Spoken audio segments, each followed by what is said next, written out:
저는 목사의 아들로 태어나서 교회에서 자랐다고 해도 과언이 아닐 만큼 교회 속에서 신앙생활하고 그곳에서 많은 사람들과 함께 교제하며 자라났습니다. 어릴 때부터 신앙생활을 한 사람을 그 신앙을 무엇이라고 말씀하지요? 네, 모태신앙이라고 합니다. 어머니 뱃속에서부터 신앙생활 시작했다 이것이죠. 교회에서 신앙생활하면서 많은 이야기들이 있습니다. 어린 시절 예배하면서 은혜 받았던 시간도 기억이 나고, 예배 땡땡이 치다가 걸려가지고 권사님들이 다 일러 바쳐가지고 어머니께 혼나고 아버지한테 혼나고 그런 추억들도 있습니다. 어린 시절 사랑해 주시는 그 권사님들의 그 사랑의 얼굴 표정과 내용들이 제 안에 담겨져 있습니다. 교회 안에 있으면서 얼마나 많은 사랑을 받았는지 모릅니다. 어린 시절은 기어다니면서도 강대상에 올라가서 예배를 방해하면 좋다고도 권사님들 또 그거 사랑해 주시고, 또 그것도 사진도 찍어가지고 또 증거자료처럼 제가 또 가지고 있습니다. 아주 어린 시절 기어다니면서부터 교회 안에서 많은 분들과 시간을 보냈습니다. 제가 조금 더 자라서 고등학생이 돼서 이제 공부를 하기 위해서 학창 시절에 또 다른 교회로 옮긴 기억이 나네요. 그때도 조금 당황스러움이 있었습니다. 새로운 만남을 갖고 새로운 교회에 적응하기까지 쉽진 않았습니다. 근데 그때 기억나는 것은 여전히 성도님들의 사랑이었습니다. 사랑 많이 받았습니다. 그때 목사님께서 저를 안아주시면서 너는 내 아들이다 이렇게 말씀하셨어요. 친자가 있는데도 불구하고 저에게 그렇게 말씀하셨어요. 내가 너를 아들처럼 여긴다 이 얘기죠. 지금도 그분의 그 따뜻한 그 품이 기억이 나고 그분이 이렇게 말씀하신 것이 제 안에 있습니다. 얼마나 큰 위로가 되는지 몰라요. 교회 오면 목사님이 계시고, 교회 오면 사모님이 계시고, 교회 오면 권사님이 계시고, 교회 오면 집사님이 계시고, 교회 오면 술 좋아하는 교회 청년 형들도 있고, 다양한 사람들이 모여서 교회를 이루고 그 안에서 또 사랑받았던 기억이 납니다. 이제 제가 신학교에 가게 되면서 또 교회를 옮기게 됐습니다. 교회를 옮기게 됐는데 더 어색한 것은 아무도 반겨주지 않는 거예요. 그 교회 갔는데 너무 서먹서먹한 겁니다. 제가 처음 그 교회 갔는데 난리가 난 겁니다. 보니까 청년부 담당 목사로 온 줄 알고, 제가 그때 20살이었는데 무슨 청년부 담당 목사입니까? 근데 저희 아버지께서 2대8 머리에다가 가죽 잠바에다가 007 가방 들려주고 전도사는 그래야 한다면서 그렇게 교회를 보내신 거예요. 그러니까 그때 당시에 누가 그러고 다닙니까, 전도사가. 그러니까 멋 모르고 갔다가 다들 수군대면서 청년부 담당 목사님 새로 오신다고. 제가 그때 새내기 때, 그래서 아마 사람들이 반기지 않았던 것 같습니다. 처음에는 서먹서먹하고 서로 알아가는데 시간이 좀 걸렸지만 이내 한 2달, 3달 지나니까 너무 친해졌어요. 교회 안에서 많은 사람들에게 사랑받았습니다. 교회 부서 사역을 하고 그 교회에서 많은 사람들과 함께 교제하면서 행복했던 추억들이 제 안에 가득합니다. 그러니까 교회 속에서 사랑받고 교회 속에서 하나님을 예배하고 그 교회 속에서 인생을 살아온 삶이 저의 삶입니다. 또한 여러분의 삶이기도 합니다. 추억해 보시면 교회 안에서의 추억이 많을 겁니다. 여러분들에게 사랑을 표현하신 분들이 참 많을 거예요. 여러분들과 함께했던 믿음의 동역자들이 있고, 사랑하는 오빠가 있고, 동생이 있고, 또 형님도 있고, 교회 안에서 가족 같은 모습으로 서로 친밀하게 지나온 여러분들의 추억이 있을 것입니다. 얼마나 귀합니까? 교회 안에서 함께 믿음의 길을 걷는다는 것 참 소중한 것입니다. 그러나 이 만남들은 우연이 아닙니다. 우연이 아니지요. 그냥 어쩌다가 마주친 것이 아니고 하나님의 큰 계획 속에서 우리는 우연이 아닌 하나님의 섭리를 발견하게 됩니다. 로마서 8장 28절은 이렇게 말씀합니다. 우리가 알거니와 하나님을 사랑하는 자, 곧 그의 뜻대로 부르심을 입은 자들에게는 모든 것이 합력하여 선을 이루느니라. 하나님께서 역사하시는 것이 보이지 않지만 실제로 하나님께 부름받은 주의 백성들은 하나님의 선하신 섭리 속에서 인생이 진행되고 있다는 것입니다. 허투루 진행되는 것도 없으며 실패한 만남도 없다는 것입니다. 모든 만남엔 이유가 있고 하나님의 계획이 있다는 것을 우리가 확신할 때 우리의 만남은 더 큰 의미를 갖게 됩니다. 교회 안에서 함께하는 것 작지 않죠. 우리가 교회를 생각할 때에 많은 추억을 기억하지만 우리가 교회의 본질을 보면 교회의 사명이라는 것이 존재합니다. 교회 안에서 함께 만나고 웃고 그리고 함께 추억을 쌓아나가면서도 하나님께서 주시는 고유한 사명을 가지고 우리는 믿음의 길을 걷고 있다는 것입니다. 본문 18절 말씀을 보면 예수님께서 이런 말씀을 하십니다. 또 내가 내게 이르노니 너는 베드로라. 내가 이 반석 위에 내 교회를 세우리니 음부의 권세가 이기지 못하리라. 하나님의 교회를 반석 위에 세웠고 그 교회는 내 교회라고 일컫는 하나님의 교회는 음부의 권세가 이길 수 없다고 되어 있습니다. 굉장히 영적인 내용입니다. 이 세상은 어둠의 권세로 치닫고 있고 보이지 않지만 사단의 역사는 강렬하고 하나님의 교회는 그 권세가 어찌할 수 없는 주의 이름으로 세워진 음부의 권세가 이길 수 없는 견고한 하나님의 도우심을 받는 것이다. 교회다. 이렇게 말씀을 합니다. 이 하나님의 교회가 영적으로 세워지고 음부의 권세를 이겨나간다는 것은 영혼구원의 사명을 이루어 간다는 것과 같은 의미입니다. 어둠의 권세는 지옥으로 끌고 들어가려고 하지만 예수님의 십자가 복음과 그분의 가르침을 통해서 교회는 수많은 영혼을 구원하는 일을 사명으로 여기고 세워져 간다는 것입니다. 오늘 본문에서 주님은 아주 중요한 말씀을 하십니다. 내 교회를 세우리니. 한번 따라서 해보겠습니다. 내 교회를 세우리니. 하나님께서 내 교회라고 했습니다. 교회는 누구의 것입니까?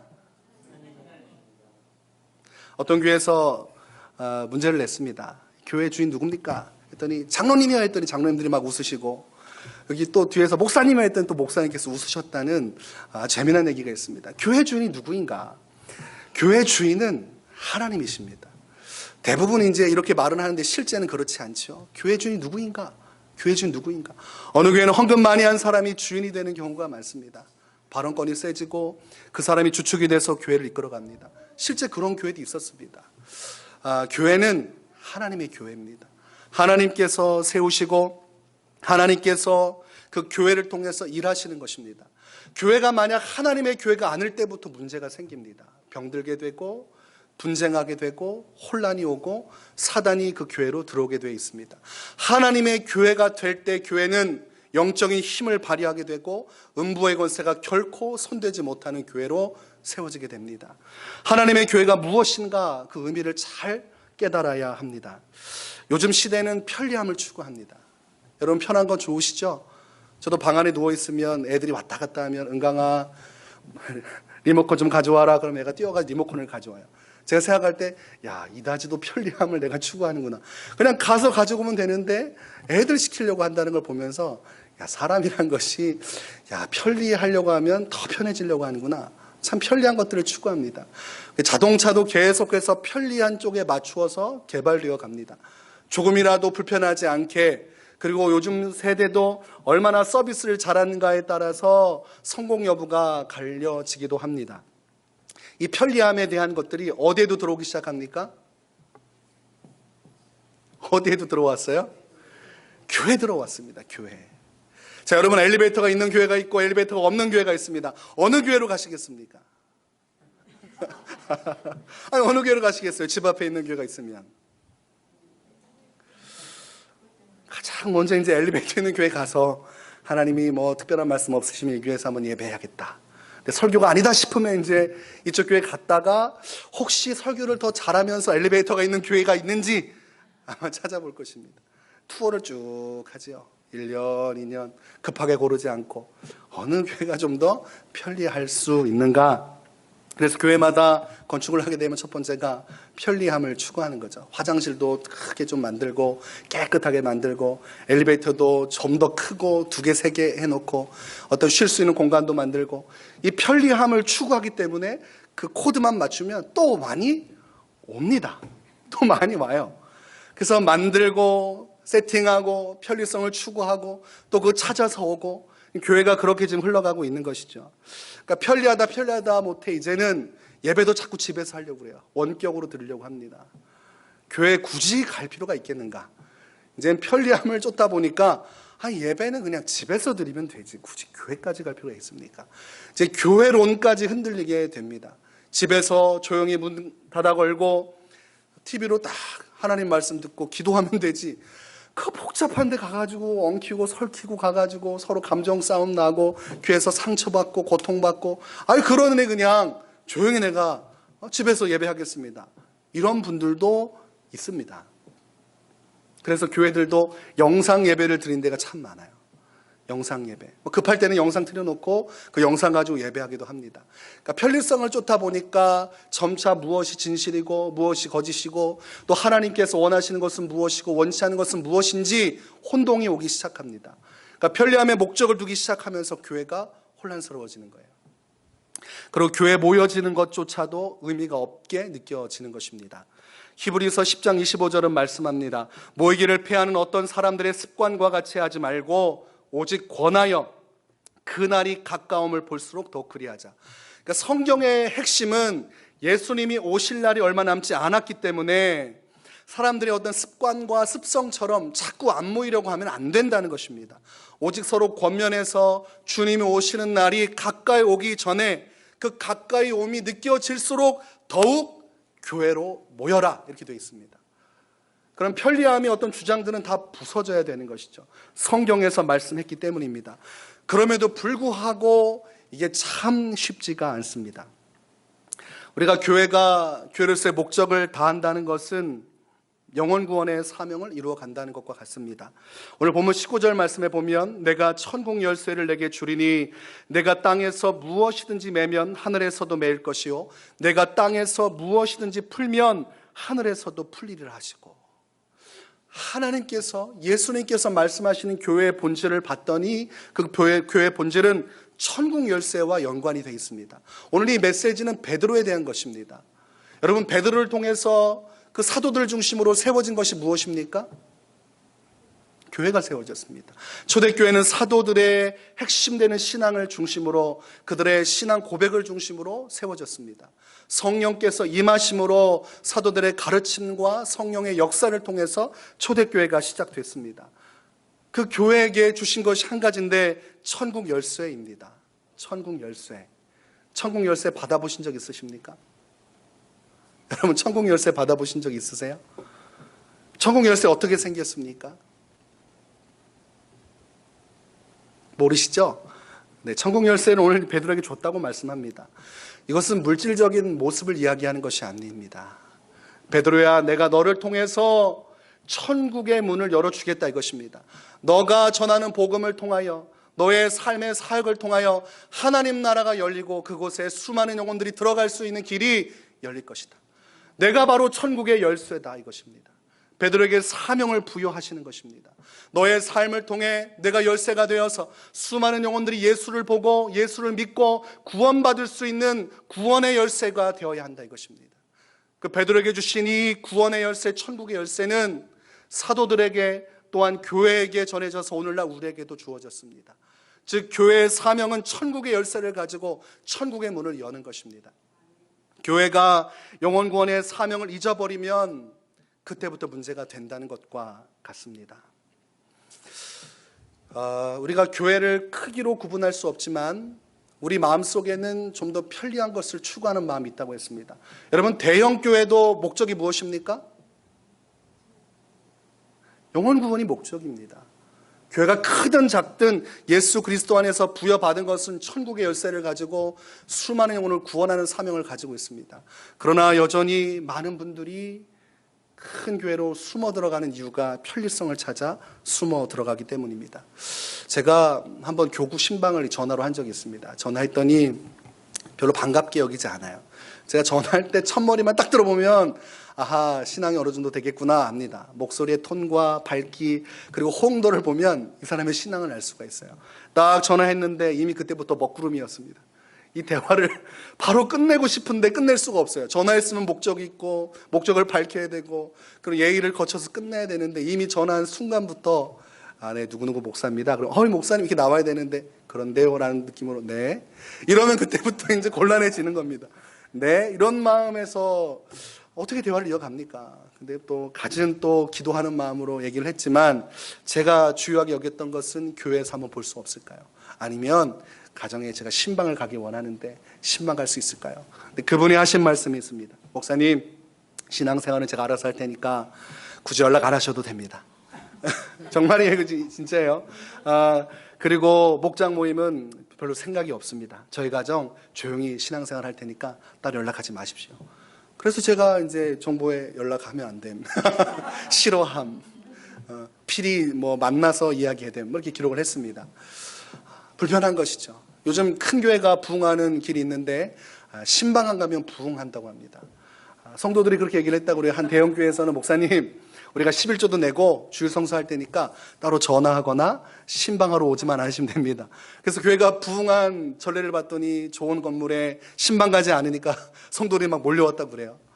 그만큼 이제 편리한 것을 찾는 시대 속에 교회는 어디로 가야 하는가 이런 생각을 하게 됩니다.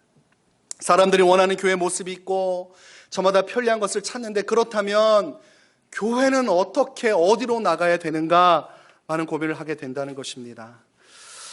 우리가 구원에 대한 생각하기 시작하면 머리가 복잡해집니다. 여러 가지 우리를 괴롭히는 일들도 많을 것입니다. 우리가 교회 성장을 생각할 때 아마 머리가 복잡하죠. 아까 기도하실 때도 마찬가지지만 그럼 어떻게 해야 될지 모르겠는 거죠. 하나님 어떻게 해야 교회가 부흥할 수 있습니까? 좀 뭐 프로그램을 좀 하나 만들면 교회가 부흥할 수 있습니까? 아니면 지역사회를 뭐 섬기는 이미지 전략으로 하면 교회가 부흥이 되겠습니까? 아니면 하나님 어떻게 교회를 좀 더 좋은 장소로 가면 부흥될 수 있겠습니까? 여러 가지 질문들이 우리 안에 나타날 것입니다. 그러나 교회가 하나님의 교회가 되면 그 교회는 성장하게 되어 있습니다. 이게 참 중요한 거예요. 생각이 굉장히 복잡해지고 많아지죠. 그러나 성경을 보면 단순한 하나님의 말씀 속에서 정리가 될 수 있는 것입니다. 하나님의 교회를 지키며 그 교회에서 영혼 구원의 사명을 붙들 때, 이것을 중심으로 삼을 때 그때부터 그 교회는 하나님의 교회가 되는 것입니다. 여러 분주한 많은 생각들이 사로잡는 순간부터 사단이 들어오게 되어 있습니다. 걱정과 근심과 두려움과 그 초조함이 생기죠. 왜냐하면 그 순간 그 교회는 하나님의 교회가 아니라 내 교회가 되는 것입니다. 인간적인 방법으로 해결하려고 하니까 답이 나오지 않는 것이죠. 답답하고 속상하고 괴롭고 불안하고 초조한 것입니다. 요한계시록 말씀을 보면 하나님의 말씀이 분명히 선포되는데 그 중에 한 가지가 있는데 교회에 대한 평가입니다. 우리가 교회하면 하나님께서 다 좋아하실 것 같잖아요. 교회는 뭐 다 좋지. 그런데 하나님은 교회를 똑같이 보지 않으세요. 교회마다 평가하시는 것이 다 다른 모습이 나옵니다. 요한계시록 3장 4절부터 6절까지의 말씀을 보면 4대 교회에 대한 예수님의 평가가 나옵니다. 예수님께서 이런 말씀을 하십니다. 4대의 그 옷을 더럽히지 아니한 자 몇 명이 있어서 흰 옷을 입고 나와 함께 다니리니 그들은 합당한 자인 연고라. 이렇게 이야기하고 이어서 5절 말씀에 이런 말씀을 합니다. 이기는 자는 이와 같이 흰 옷을 입을 것이요 내가 그 이름을 생명책에서 결코 지우지 아니하고 그 이름을 내 아버지 앞과 그의 천사들 앞에서 시인하리라. 하나님의 교회를 섬기며 하나님의 일을 할 때에 어떤 사람을 주목했냐 했더니 끝까지 포기하지 않고 하나님 앞에 중심을 지킨 사람들, 하나님의 사명을 끝까지 붙든 사람들, 그 옷을 더럽히지 않은 그 사람들을 예수님은 주목하고 계신다는 것입니다. 우리가 교회가 크건 작건 어떠한 마음으로 주님 앞에서 신앙의 길을 걷는지를 하나님은 지금 평가하고 있다는 것입니다. 이기는 자는 이렇게 되어 있습니다. 이기는 자는 이와 같이 흰 옷을 입고, 이기는 자가 참 중요합니다. 끝까지 믿음 잃지 않고, 끝까지 하나님의 본질을 잃지 않고, 끝까지 교회의 사명을 잃지 않고 그 길을 걷는 자는 하나님께서 기억하시겠다는 것입니다. 구원은 물론이요 그 이름을 내 아버지 앞과 그의 천사들 앞에서 시인하리라. 이 4대 교회 안에서 수많은 사람들이 있지만 믿음의 길을 지키고 하나님의 사명을 붙든 자들을 하나님은 기억하시겠다고 약속하시는 것입니다. 여러분, 사명을 붙들고 살아가는 삶이 쉽습니까? 어렵습니까? 아니, 내 가정 지키기도 힘들고 내 직장 생활하기도 힘들고 내 건강 하나 살피기도 어려운데, 아니 교회까지 와서 사명을, 그래서 어떤 분들은 교회에서 부담을 주면 그래요. 목사님, 사회생활을 안 해봐서 모르시는 것 같은데 한 주 내내 시달리다가 교회 옵니다. 진짜 제가 들은 얘기입니다. 제가 많은 얘기 듣고 살았습니다. 교회에서라도 좀 위로받게 해주십시오. 제발 부담은 주지 마십시오. 이런 얘기를 하시는 분을 들었어요. 그래서 참 힘드신가 보다, 위로가 필요하신가 보다. 그럼에도 불구하고 본질은 바뀌어지지 않습니다. 마태복음 7장 14절에 예수님 이런 말씀을 합니다. 생명으로 인도하는 문은 좁고 길이 협착하여 찾는 자가 적음이라. 어려우니까 찾는 자가 적습니다. 이런 교회의 사명을 얘기하고 본질을 얘기하면 부담이 됩니다. 피하고 싶고 외면하고 싶습니다. 그것은 누구나 다 마찬가지입니다. 사도 바울 당시에도 하나님의 선교 사역은 계속됐고 복음 사역은 계속됐습니다. 그러나 사도 바울 곁에서 함께한 자들은 많지 않았습니다. 아주 소수였습니다. 아니, 하나님이 이렇게 살아계시고 초대교회 성령이 역사했으면 어마어마한 사람들이 달라붙어서 해야지, 아니 왜 이거밖에 안 되는가 싶을 것입니다. 힘드니까 안 하는 겁니다. 힘드니까 안 하는 것입니다. 사도 바울이 하나님의 선교 사역을 행할 때 옆에서 돕던 이 중에 마가라는 인물이 있습니다. 마가. 이 마가라는 인물은 성경에서 처음에 평가하는 것은 사도 바울을 배신한 사람, 이렇게 평가가 될 것입니다. 마가가 사도 바울과 같이 선교여행 갔다가 중간에 도망갔습니다. 성경 말씀에서 사도 바울이 그 부분에 분노가 난 거예요. 아니, 의리가 있어야지, 갈 거면 같이 가야지, 어떻게 중간에 도망가는가? 이 마가라는 사람에 대해서 사도 바울이 화가 나 있습니다. 그런데 또 다른 인물이 있는데 바나바입니다. 바나바는 마가를 끌어안아 줍니다. 사울은 하나님의 사역을 배신한 사람은 다시금 사역에 세울 수 없다, 이런 입장이었고, 바나바는 마가가 회개했으니 그에게 한 번 더 기회를 주어야 된다. 그래서 두 번째 선교 사역을 행할 때 찢어지게 될 수밖에 없던 게 마가라는 인물 때문입니다. 사도 바울의 마음도 이해가 되시지요? 아니, 중간에 도망가 버리면 어떡해요? 같이 가는데 아예 시작을 말든지. 근데 바나바 같은 입장도 이해가 됩니다. 아니, 하나님의 교회가 사랑으로 품어주고 기회를 줘야지, 그렇게 정죄하면 되겠는가? 그러나 둘 다 하나님께서 사랑하셨습니다. 그러니까 사도 바울의 말도 맞고 바나바의 말도 맞는 거예요. 누구 하나를 정죄할 수 없습니다. 사도 바울은 자신의 인생을 들여서 모든 걸 포기하고 이 길을 걷는 사람이기에 마가가 잘 이해되지 않죠. 바나바는 밑바닥부터 사람들을 섬기고 사랑하며 끌어안으며 신앙길을 올라온 사람이에요. 사람에 대한 긍휼이 큰 사람이고 그 긍휼로 사랑으로 섬기며 교회를 세운 사람입니다. 그러니까 그 작은 한 사람의 실수조차도 끌어안고 다시금 일어서고 싶은 것입니다. 둘 다 하나님을 사랑하는 마음이었습니다. 그런데 마가가 왜 중간에 도망쳤을까요? 여러분, 마가가 좋은 사람입니다. 마가를 비난하면 안 돼요. 왜냐하면 아무도 안 가는데 거기 따라갔잖아요. 사도 바울이 가는 길이 얼마나 어렵습니까? 핍박받고 두들겨 맞고 죽을 위기에 처하는데, 아니, 이 땡볕에 나가서 전도자 하나 돌리는 것도 할까 말까 하는데, 사도 바울 따라서 목숨 걸고 그 길을 가야 되는데 진짜로 죽을 위기가 계속 닥치니까 먹지 못하죠, 헐벗죠, 두들겨 맞죠, 막 죽기 직전이죠. 얼마나 무서웠겠습니까? 그러니까 마가가 중간에 도중 하차한 겁니다. 마가를 정죄하기는 쉽지 않죠. 얼마나 어렵습니까? 그만큼 죄를 하는 것은 쉽지 않습니다. 그런데 마가가 마음이 불편했어요. 마음이 편했으면 돌아오지 않았을 것입니다. 그 일을 그만두고 사도 바울을 떠나고 나서 잠도 못 자고 삶이 너무 힘들었을 거예요. 실패감도 느꼈을 것입니다. 그래서 다시금 회개하고 사도 바울과 함께 이 귀한 사역에 동참하기로 결단하게 된 것입니다. 훗날에 사도 바울은 마가를 이렇게 표현합니다. 또한 나의 동역자 마가, 내가 올 때 마가를 데리고 오라. 그가 나의 일에 유익하니라. 사도 바울의 생각이 바뀌었어요. 마가가 회개하고 돌아온 모습을 통해서 위로받았고 그와 함께 귀한 사역을 감당하는 것을 우리가 볼 수 있습니다. 우리가 신앙생활하면서 우리에게 이런 도전들이 있을 것입니다. 어려운 일들, 힘든 일들, 어떻게 할 것인가? 어떻게 할 것인가? 그것은 정죄할 문제는 아닙니다.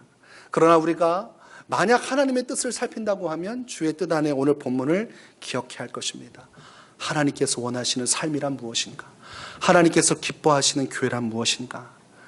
하나님께서 오늘 말씀하시는 내 교회란 무엇인가를 고민한다면 오늘 주의 말씀을 잘 귀담아 드려야 할 것입니다.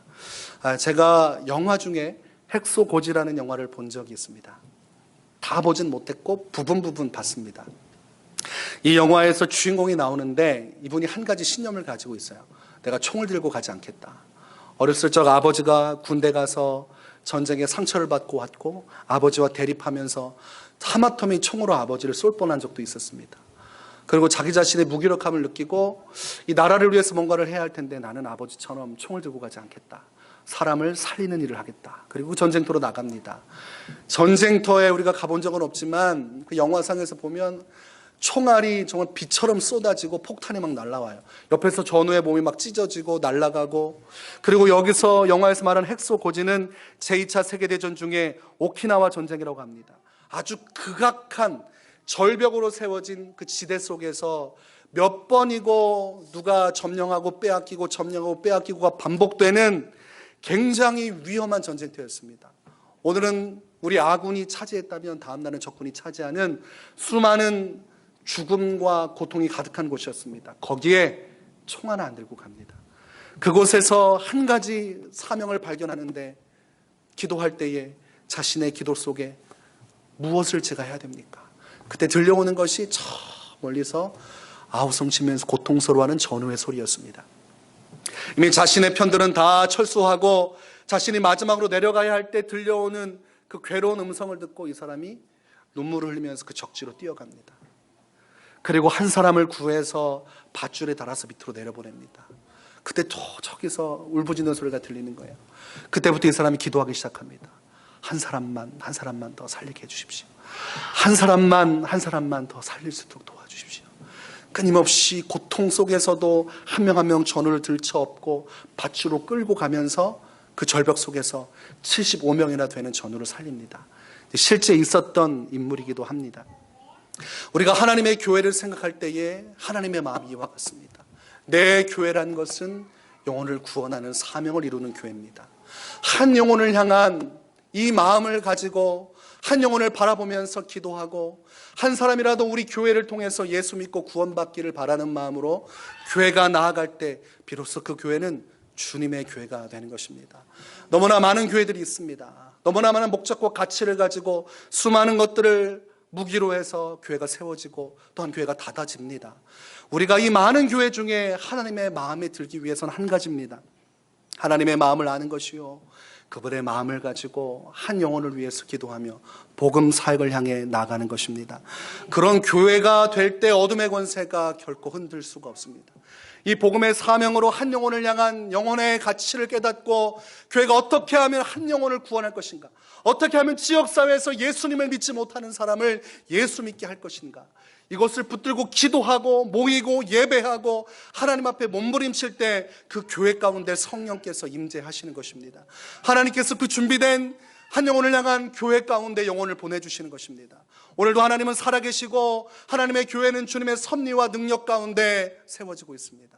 어떤 것도 허투루 진행되는 것은 없습니다. 우리가 주님의 사명만 붙든다면, 그 복음의 사명으로 하나 된다면 하나님은 우리 교회를 통해서 하나님의 뜻을 이루어 가실 것입니다. 사랑하는 위례교회 모든 성도 여러분, 하나님께서 내 교회를 세우라고 말씀하십니다. 여러분을 통해서 하나님의 이 마음을 품은 교회를 세우라고 말씀하십니다. 앞으로의 가는 길들이 여러 가지 어려움이 있을지라도 이 중심만을 지켜나간다면 아무 걱정할 필요 없습니다. 재정적인 것, 인원적인 것 다 걱정할 필요 없습니다. 하나님은 살아계시기에 다 채워주실 것입니다. 아무 염려하지 말라고 하신 주께서 오늘 여러분에게 아무 염려하지 말라고 말씀하십니다. 이 복음의 사명으로 하나님의 뜻을 이루어 나가는 복된 교회가 되시기를 주의 이름으로 축원합니다.